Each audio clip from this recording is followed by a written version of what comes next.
네, 오늘 어버이 주일입니다. 어버이 주일에 또 하나님께서 출애굽기 9장의 9번째 시리즈 메시지를 주고 계신데요. 제목으로는 성밖에 펴신 손, 또 부제목으로는 우리의 모든 옛사람을 담당하신 사랑 앞에서라는 제목이 있습니다.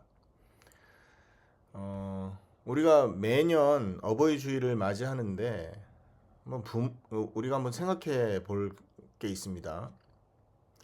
부모 입장에서 자녀들에게 가장 많이 한 일이 무엇이었을까요, 여러분? 잔소리겠습니까? 야단치는 거겠습니까? 늘 부모는 자녀들을 야단치고 잔소리하는 것 같지만 그게 아니에요. 부모가 자녀에게 가장 많이 한 일은 자녀를 위해 손을 펴고 기도한 중보였다라는 거죠.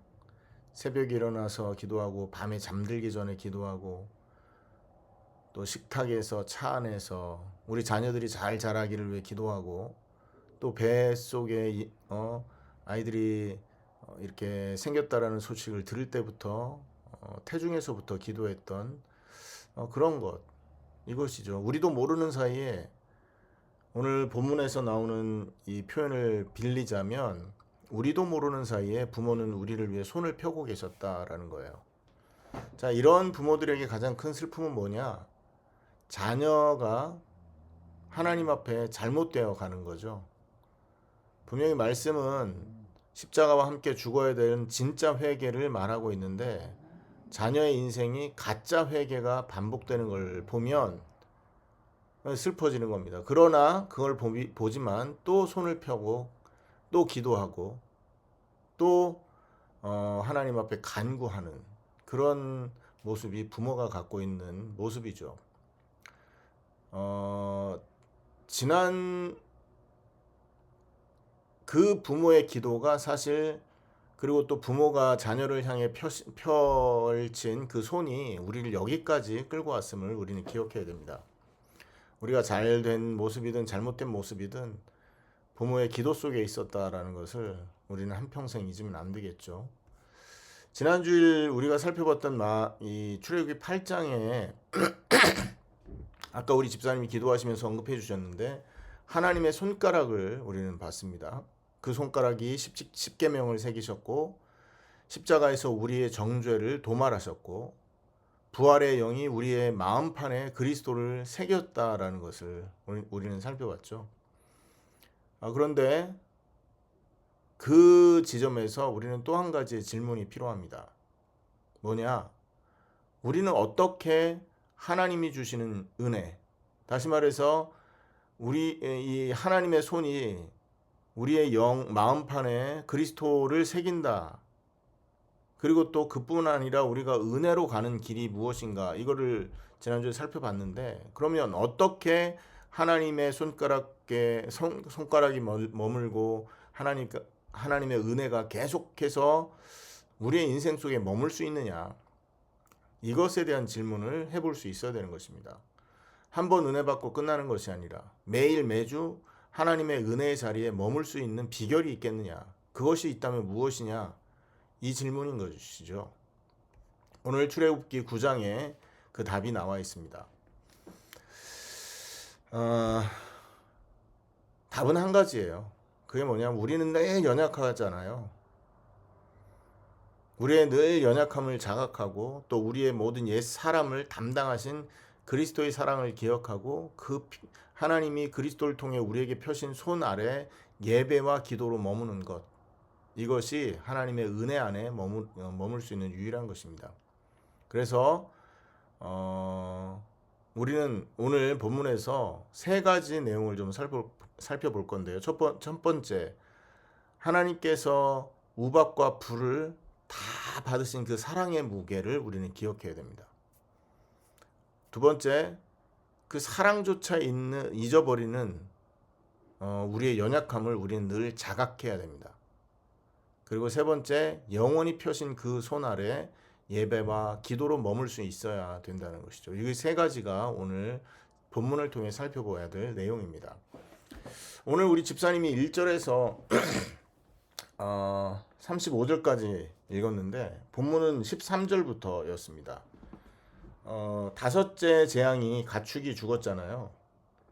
여기에 보면 이제 그 종교가 이 뭡니까 저 술객과 박사들에게까지 병이 옮아붙었어요. 이 종교의 한계인 거죠. 결국은 자기가 무너지게 되는 것입니다. 종교는요 흉내를 내다가 결국은 자기에게 생기는 재앙을 이기지 못하고 무너지는 것이에요. 그리고 영원히 결국은 완전히 이 종교가 무너질 수밖에 없다라는 것을 얘기하는 것이고, 오늘 깊이 살펴볼 것은 여섯 번째 22절에서 26절까지의 내용입니다. 자, 이 내용에서 우리가 좀 살펴볼 건 뭐냐면 하나님의 은혜, 우리가 살다 보면 십자가의 은혜를 잊을 때가 있단 말이에요. 그 이유가 뭐냐? 굉장히 단순한 이유거든요. 하나님이 우리에게 베푸신 그 은혜를 잊지 못하는 그 간단한 이유는 하나님이 우리에게 베푸신 그 사랑의 무게를 보지 못했기 때문이다라는 거예요. 하나님이 얼마나 우리를 사랑하는지에 대한 무게를 보지 못하니까 가볍게 여기게 되고, 가볍게 여기니까 잊게 되는 거죠. 9장의 7번째 재앙이 우박 재앙이에요.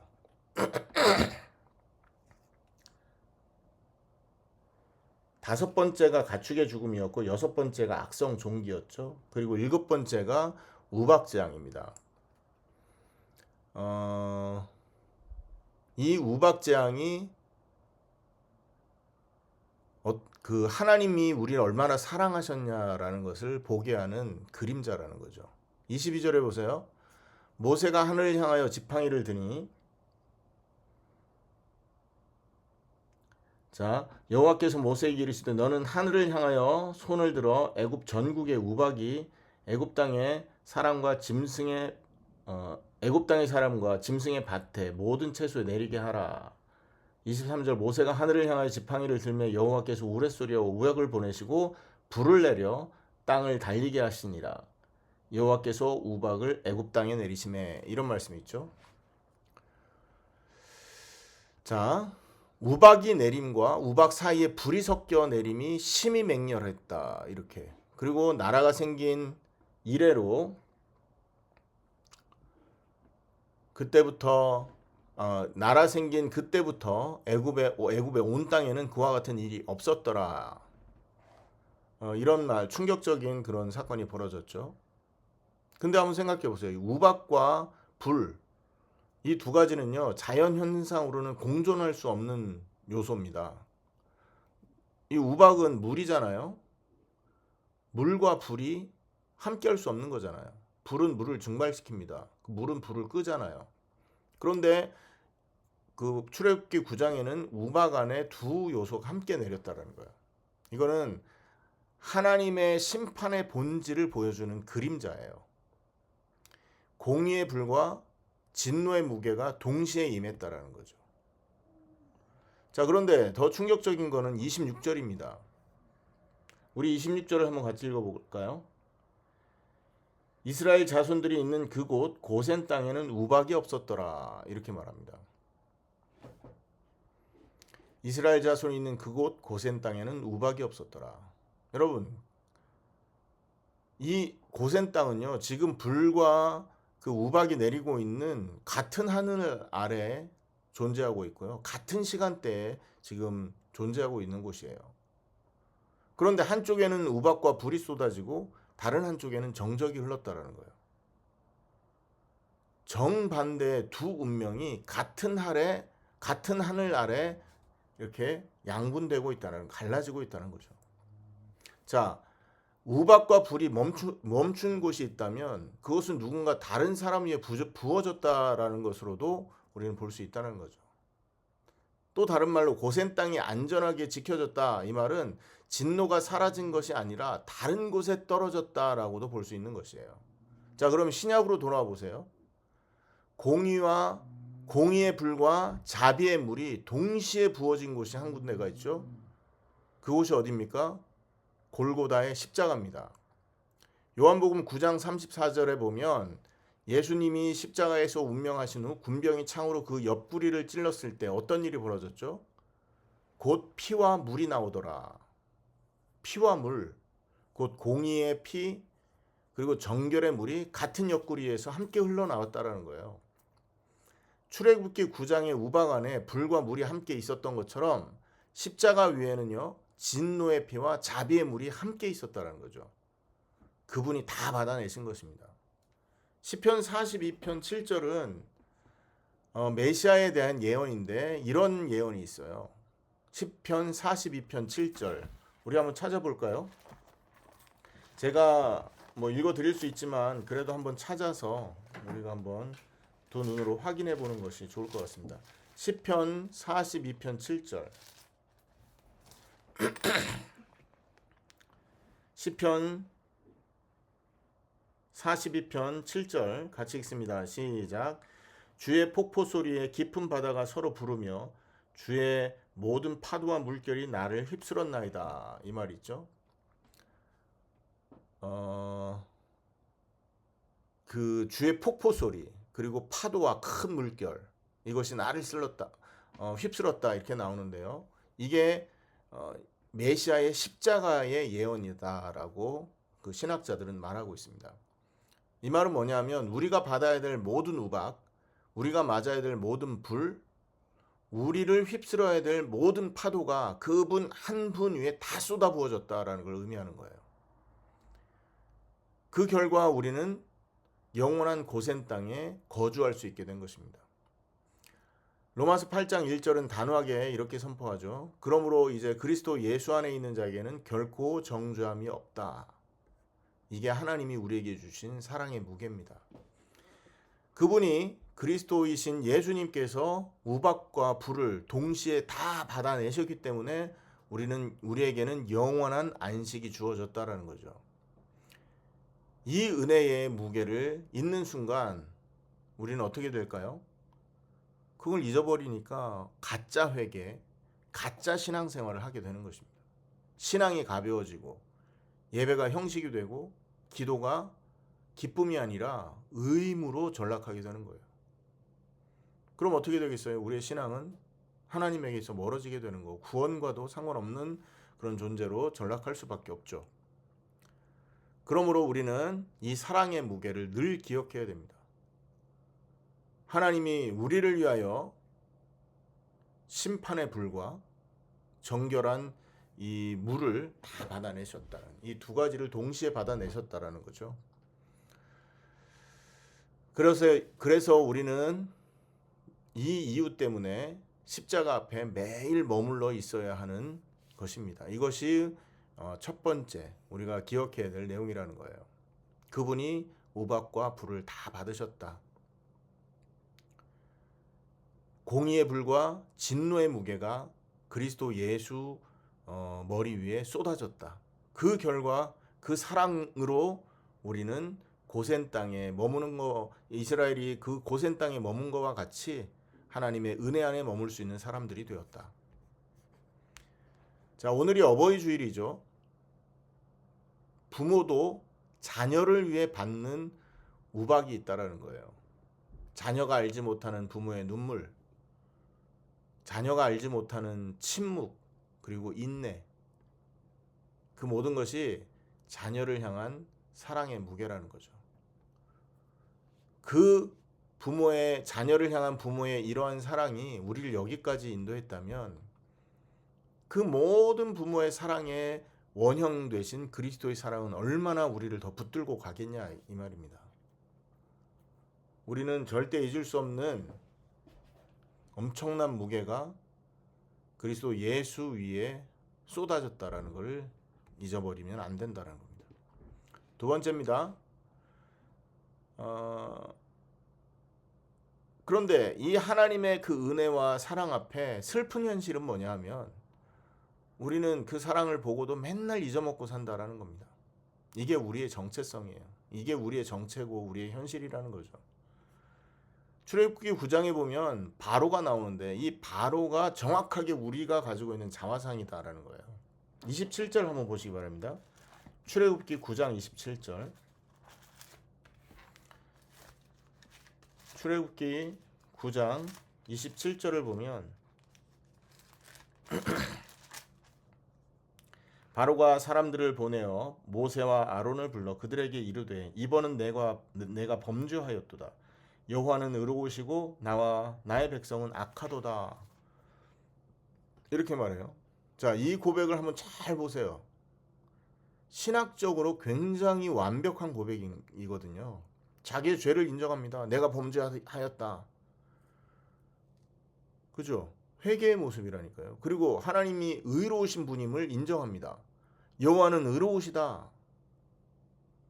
거기다가 자기 백성의 자기 백성이 가지고 있는 죄악을 인정한다니까요. 나와 나의 백성은 악하도다. 세계 교회가 가지고 있는 그 어떤 고백문, 참회문보다도 더 정확하다라는 거죠. 교회들이 이렇게 사용할 때 쓰는 이 새신자 교육서에 나와 있는 회개 기도문도 이거보다 덜 못할 거라니까요. 바로는요, 정확하게 하나님 앞에 고백을 했다라는 거예요. 자, 그런데 34절을 보세요. 바로가 비와 우박과 우레소리가 그친 것을 보고 다시 범죄하여 마음을 완악하게 하니 그와 그의 신하가 꽃 같았더라. 우박이 그치자마자 또 범죄합니다. 하나님이 사랑의 은혜를 부어주었고 그 사랑의 무게를 느낀 순간, 그 순간이 지나가자마자 또다시 둔감해진다는 거죠. 하나님의 사랑의 무게를 보고도 있는 자, 이것이 바로의 정체, 우리의 정체라는 거죠. 우리는 여러분 솔직하게 인정해 봐야 됩니다. 우리 자신을 돌아보면서 솔직하게 인정해야 될 게 있는데, 우리도 위기에는 굉장히 간절히 기도합니다. 성도들요, 큰 병을 만나보세요. 평생 안 나가던 새벽 기도에 가서 얼마나 울부짖습니까? 자녀가 위기를 당했거나 자녀가 흔들리면 하나님 앞에 무릎 꿇고 기도합니다. 뿐만 아니라 사업이 막 위태롭고요. 막 여러 가지 환란이 닥치거나 어려움이 오면 금식까지 한다니까요. 그런데 위기 지나가면요, 다 잊어버립니다. 바로가 우박이 그치자마자 다시 범죄했던 것과 같은 모습이죠. 회개를 입으로는 하는데 문제가 지나가고 나면 다시 강팍해진다. 이겁니다. 오늘 바로가 쏟아낸, 그래서 이 바로가 이 쏟아낸 이 회개, 이거 가짜 회개라고 볼 수 있는데, 그렇다면 성경에서의 진짜 회개는 뭐겠습니까? 여기가 우리가 깨달아야 되는 결정적인 지점인데요. 진짜 회개, 다시는 안 그럴게요 라고 하는 게 아니라 진짜 회개라고 볼 수 없는 거예요. 진짜 회개는 내가 더 잘해보겠습니다 이렇게 말하는 게 아닙니다. 진짜 회개가 뭔지 아세요, 여러분? 단 하나의 사실을 믿음으로 인정하는 것, 그게 진짜 회개라는 거예요. 그 단 하나의 사실을 바로가 인정하지 않았기 때문에 입으로는 회개를 쏟아냈지만 다시 원점으로 돌아갈 수밖에 없었던 것입니다. 우리가 하나님 앞에 진짜 회개를 하고 정말로 그 인생을 버리고 하나님 앞에 서기를 원한다면 오늘 말씀하는 이 진짜 성경이 말하는 회개를 할 수 있어야 돼요. 뭐를 인정하는 겁니까? 하나의 사실을 믿음으로 인정한다고 그랬잖아요. 그게 뭐냐고요? 그것은 우상숭배의 인생을 살았던 옛사람, 나라는 존재는 나를 하나님으로 섬기는, 하나님의 자리에 나 자신을 하나님으로 세워놓고 나를 우상으로 섬겼던 우상숭배자들이라는 거죠. 이 우상숭배의 인생을 살았던 나라는 옛사람이 십자가에서 그리스도와 함께 이미 죽었음을 인정하는 것입니다. 이 한 가지를 믿음으로 받아들이는 것이 진짜 회개라는 겁니다. 로마서 6장 6절은요, 이런 말씀이 있죠. 우리가 알거니와 우리의 옛사람이 예수와 함께 십자가에 못 박힌 것은 죄의 몸이 죽어 다시는 우리가 죄에게 종노릇하지 아니하려 합니다. 이렇게 말합니다. 옛사람이 예수와 함께 십자가에 못 박혔다. 그 이유는 죄에게 종로로 타지 않기 위해서다. 자, 여러분 들어보세요. 옛사람이 십자가에서 이미 죽었다는 것. 이것은 미래의 약속이 아니잖아요, 여러분. 이미 죽었다라는 이 말은 이미 일어난 사실이라는 거 아닙니까? 똑같은 의미로 갈라디아 2장 20절은 이 부분을 과거형으로 설명을 합니다. 시제를 내가 그리스도와 함께 십자가에 못 박혔나니, 헬라말로는 시네스타우로마이라고 하는데요. 이것은요 헬라어 그 문법 시제로 완료 시제를 말합니다. 완료 시제 여러분 아시죠? 영어에서도 완료 시제가 있는데 이미 못 박혔고 그 결과가 지금도 유효하다라는 거예요. 이해되십니까, 여러분? 이 사실을 믿음으로 인정한다라는 거예요. 이 사실을 믿음으로 인정하는 것이 진짜 회개라는 거예요. 내가 이미 못 박혔다라는 사실을 인정한다는 거죠. 그래서 진짜 회개는 뭐냐면 내가 결심한다 이게 아닙니다. 내가 잘못한 것을 돌이킨다, 내가 뭘 한다 이게 아니라 이미 그분 안에서 일어난 일을 믿음으로 인정한다. 이것이 진짜 회개라는 거예요. 여기 바로의 모습을 보면 가짜 회개와 진짜 회개의 결정적인 차이가 나오거든요. 바로는요 자기 행위에 대한 문제만을 인정했어요. 이해되십니까? 자기가 잘못했다라고 해요. 행한 그 행위를 인정한 거예요. 하지만 바로가 하지 않은 게 뭐가 있어요? 자기의 옛사람이 죽었다라는 사실은 인정하지 않았다라는 거죠. 그 결과 우박이 그치자마자 옛사람으로 다시 돌아간 겁니다. 그래서 진짜 회개라는 건 뭐냐면 나의 옛사람이 죽어 없어진 그 무덤을 인정하는 겁니다. 예수님과 함께 십자가에 못 박힌 그 자리를 인정하는 거예요. 예수님의 그 십자가의 자리가 내가 죽었던, 나의 옛사람이 죽었던 자리라는 것을 받아들이는 겁니다.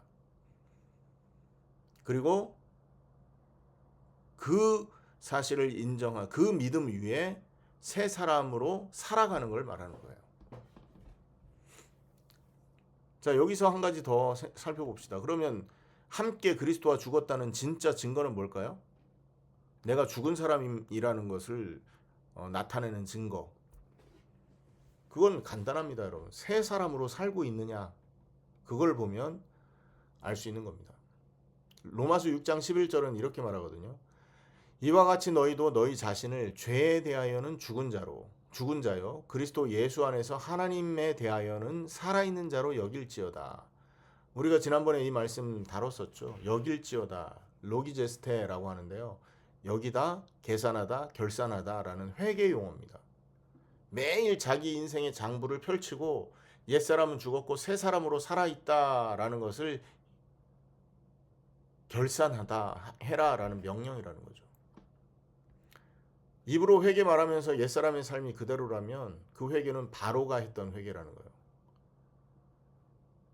예수님과 함께 죽은 자는요, 예수님과 함께 사는 자로 살아가거든요. 옛사람의 분노가 그대로 있고, 옛사람의 욕심이 그대로 있고, 옛사람의 거짓이 그대로라면 우리는 회개한 것이 아니라 회개 언어만 흉내낸 사람들이라는 겁니다. 진짜 회개와 가짜 회개의 차이를 여러분 꼭 기억하고 계셔야 됩니다. 그리고 여기서 또 한 가지 차이가 있는데 그게 뭐냐면 아는 것이냐 믿는 것이냐의 차이입니다. 바로는 알았어요. 여호와가 의롭다라는 걸 알았고 자신이 악하다라는 걸 알았습니다. 하지만 믿지 않았어요. 그래서 우박이 그치자마자 다시 원래 위치로 돌아간 겁니다. 여러분, 안다라는 것은요 정보의 축적이잖아요. 정보를 쌓아놓는 거잖아요. 하지만 믿음은 뭐냐면 그 정보 위에 자기의 인생을 던지는 것이에요. 야고보서 2장 19절에 이런 말씀이 있어요. 야고보서 2장 19절에 보면 네가 하나님은 한 분인 줄을 믿느냐? 잘 아는도다. 귀신들도 믿고 떤다. 이런 말이 있단 말이에요. 귀신도 믿고 떤다 그래요. 귀신도 신학적으로는 정확합니다. 하나님은 한 분이구나. 귀신도 하나님 한 분이라는 걸 안다는 거죠. 귀신도 예수가 그리스도라는 걸 알아요. 그러나 그 지식이 자기 인생을 던지는 데는 이르지 못한다는 거죠. 이게 바로 알의 한계라는 거예요. 전 세계 교회의 가장 큰 비극은 뭐겠습니까? 신학적으로는 정확하지만 영적으로는 죽어 있다라는 거. 이게 공존한다는 거예요. 신학적인 정확성과 영적 죽음의 공존. 이게 세계 교회의 문제죠. 십자가 신학을 줄줄 외우면서 옛사람으로 인생을 살아갑니다. 부활을 강단에서 선포하면서 둔감하게 살아가고 알면서 믿지 않는 이러한 상태가 깊은 강팍함, 완악함이 되는 것이죠. 그래서 여러분 이게 우리의 모습이고요. 그러므로 우리는 늘 이러한 연약함을 자각하고 살아가야 된다. 우리는 회개의 언어를 알면서도 회개하지 않을 수 있는 자들이고요. 십자가의 그 은혜를 나의 믿음으로 고백하지 않는 그런 인생일 수 있다는 거죠. 그러므로 우리는 어떻게 해야 됩니까? 매일 매시간 십자가 앞에 가서 주여 진짜 회개를 주옵소서.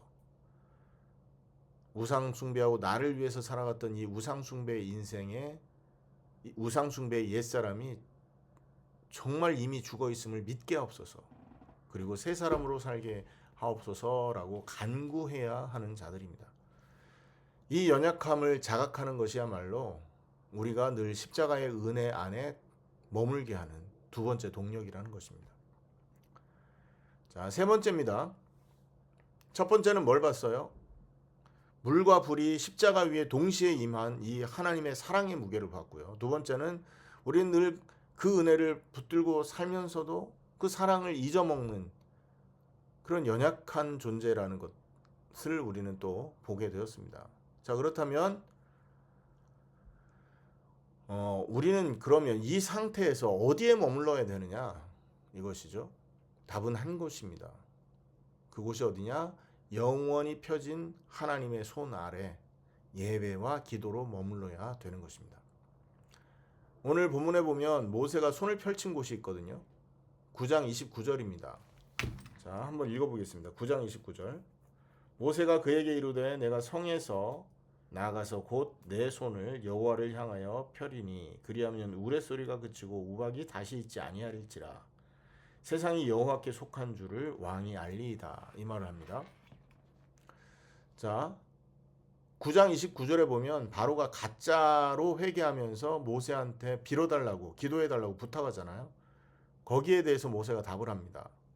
내 손이 여호와를 향하여 내 손을 여호와를 향하여 펼 것이다. 그러면 우레가 그치고 우박이 다시 있지 않을 것이다. 그리고 33절에 모세가 실제로 그렇게 했어요. 자, 그랬더니 어떤 일이 벌어져요?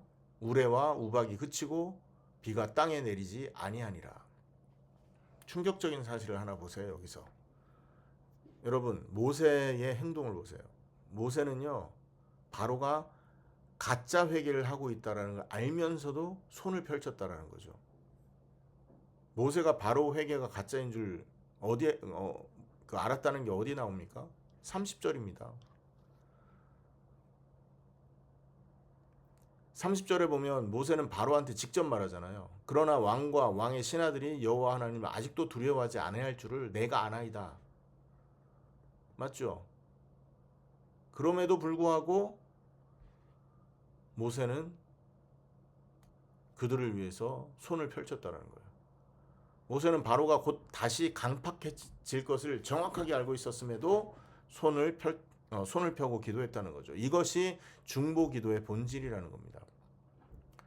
우리는 저 사람이 진짜 회개를 했는지 가짜 회개를 했는지 알지 못해요.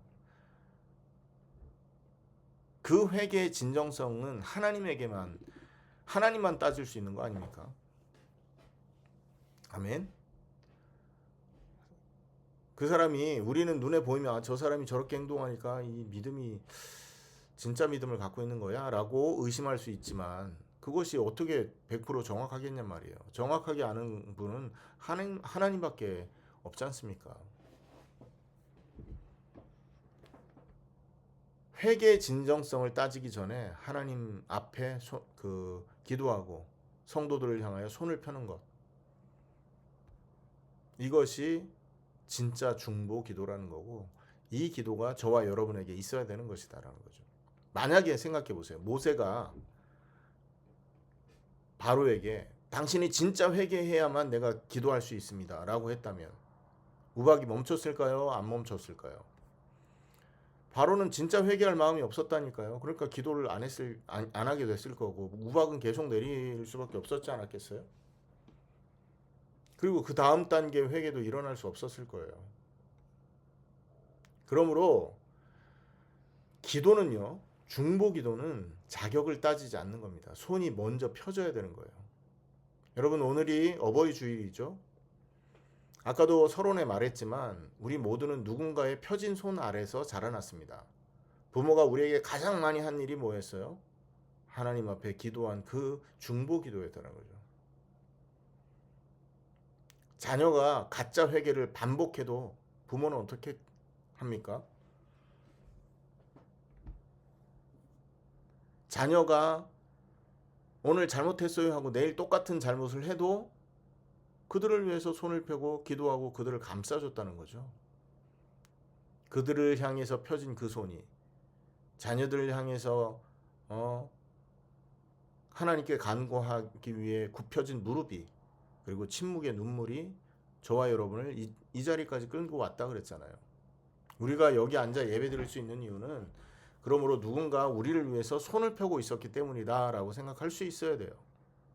하지만 한 가지 더 중요한 건 뭐냐면, 어버이 주일은요, 이런 부모를 우상화하려고 하는 날이 아닙니다. 이걸 알고 있어야 돼요. 아, 우리 부모님, 우리 어머님, 아버님이 최고야. 하나님 자리에 엄마 아빠를 앉혀놓기 위한 날이 아니잖아요. 오늘은요, 우리를 위해서 부모가 손을 펴고 이렇게 기도하신, 그리고 우리의 안위를 위해서 걱정해준 그 사실을 감사하는 날이라는 거죠. 하지만 슬픈 현실은 뭐냐 하면, 결국 바로처럼 부모도 가짜 회개를 반복할 수 있는 죄인들이라는 게 슬픈 일이 아닙니까? 슬픈 일이라고 할 수 있는 거거든요. 부모는 아무리 사랑을 해도 이건 한계가 있는 사랑이에요. 부모는 자녀를 향해서 인내를 암만 해도 아무리 해도 한계가 있잖아요. 결국 펼쳐진 손이 다치는 날이 오고 접히는 날이 오고 부모의 무릎이 결국은 굽혀지지 않을 날이 옵니다. 부모도 떠나가고요. 부모의 펴진 손도 결국 거두어지는 거죠. 이게 부모가 자녀들에게 베풀 수 있는 사랑의 한계라는 거예요. 하지만 잊지 말아야 될 건 뭡니까? 부모가 펼친 그 손 너머에 영원히 펼쳐져 있는 손이 있다라는 거, 이걸 볼 수 있어야 되겠죠. 모세는 성을 나가서 손을 펼쳤습니다. 그죠? 9장 29절에 보면 성 안에서 손을 펼친 게 아니라 성 밖에서 폈습니다. 이것은 십자가의 결정적인 그림자라는 걸 깨달아야 돼요. 히브리서 13장 12절 12절에 보면 13장 12절 13절을 보면요, 그러므로 예수도 자기 피로 백성을 거룩하게 하려고 성문 밖에서 고난을 받으셨느니라, 이런 말씀이 있어요. 성문 밖에서. 그런즉 우리도 그의 치욕을 짊어지고 영문 밖으로 그에게 나아가자. 여러분, 모세가 성에서 나가 손을 펼쳤듯이 그리스도는 예루살렘 성문 밖 골고다에서 두 팔을 못 박힌 채 영원히 펴고 손을 펴고 죽으셨다라는 거예요. 그분의 펴진 손이 우리를 향한 모든 우박과 불을 멈추셨습니다. 그분의 부활은 그 우박과 불을 멈춘 사실을 영원히 증명하는 증거예요. 보증이라는 거죠. 그리고 결정적인 사실은 지금도 그 손을 거두지 않으신다는 거죠.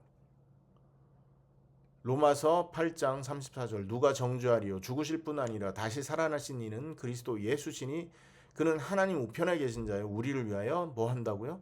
간구하시는 자다, 이렇게 말합니다. 여기서 간구하는 자, 우리를 위하여 간구하는 자.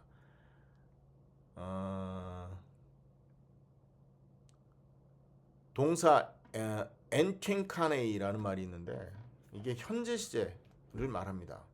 간구한다. 지금 이 순간에도 계속해서 우리를 위해 간구하고 계신다라는 뜻이 이 원어에 들어가 있는 뜻이에요. 저와 여러분이 지금 앉아서 여기 예비하는 이 순간에도 하나님은 우리를 향해서, 예수님은 우리를 향해 손을 펴고 계신다.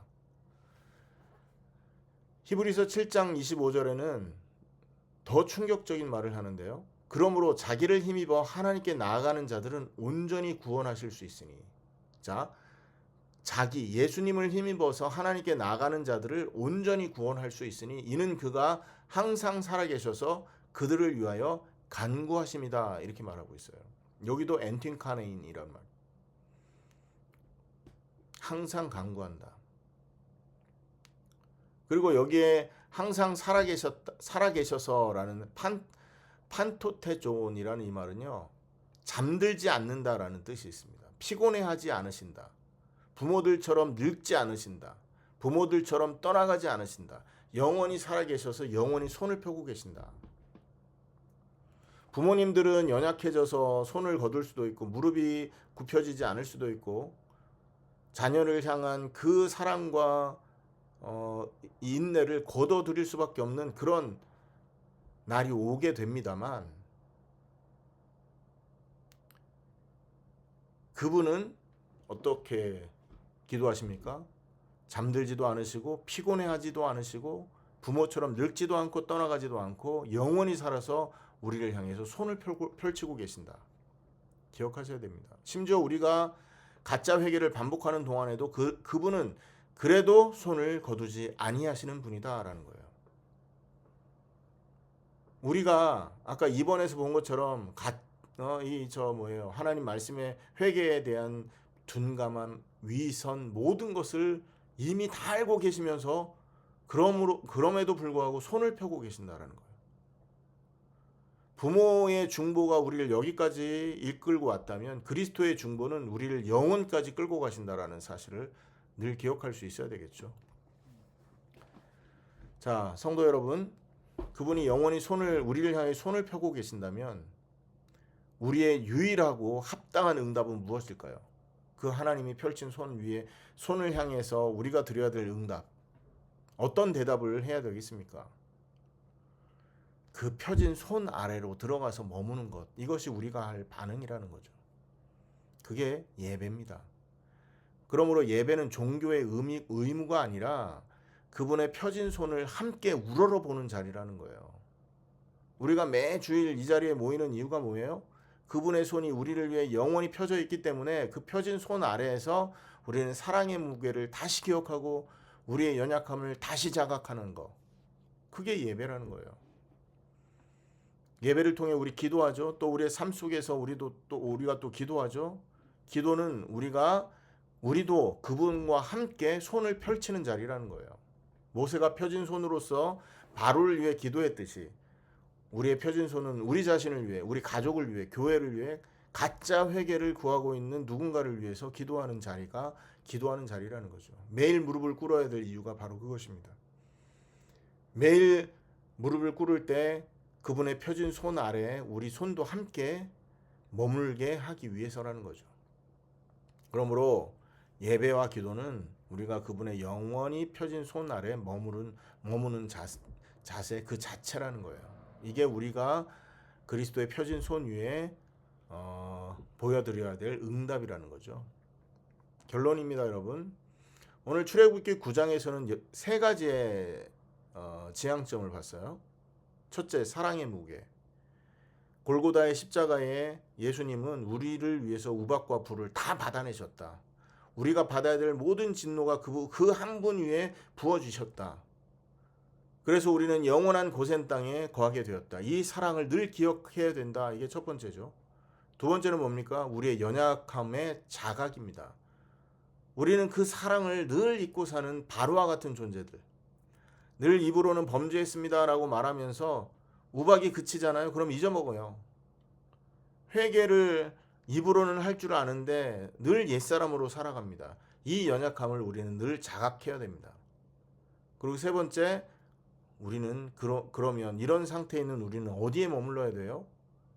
그분의 펴진 손 아래 예배와 기도로 늘 머물러야 된다는 거죠.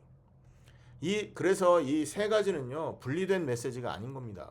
한 동작이에요. 하나의 한 동작.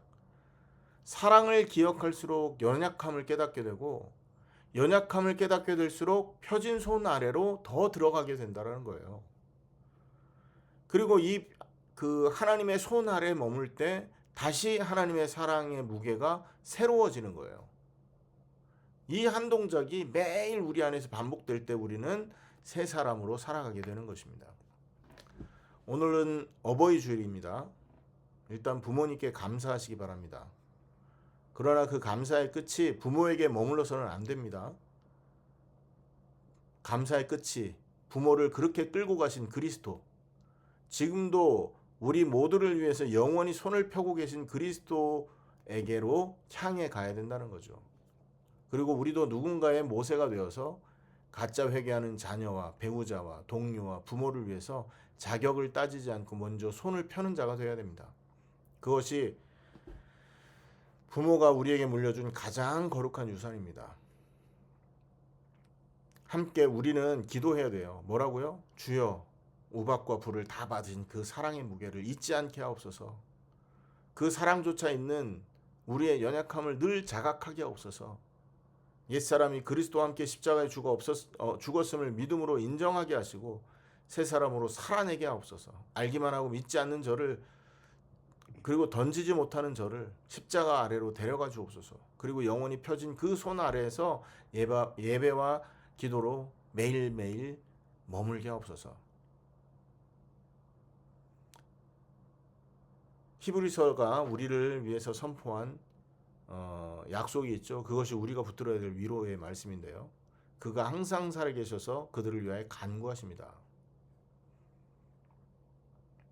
오늘 말씀을 마치겠습니다. 영원히 펴진 손, 그 손 아래 머무시는 저와 여러분 되길 바라고요. 그것이 우리가 있어야 될 자리고 그것이 우리의 안식의 자리입니다. 그것이 우리의 생명의 자리임을 깨닫고 한 주간 응답 누리는 여러분 되기를 예수님의 이름으로 축원합니다. 기도하겠습니다.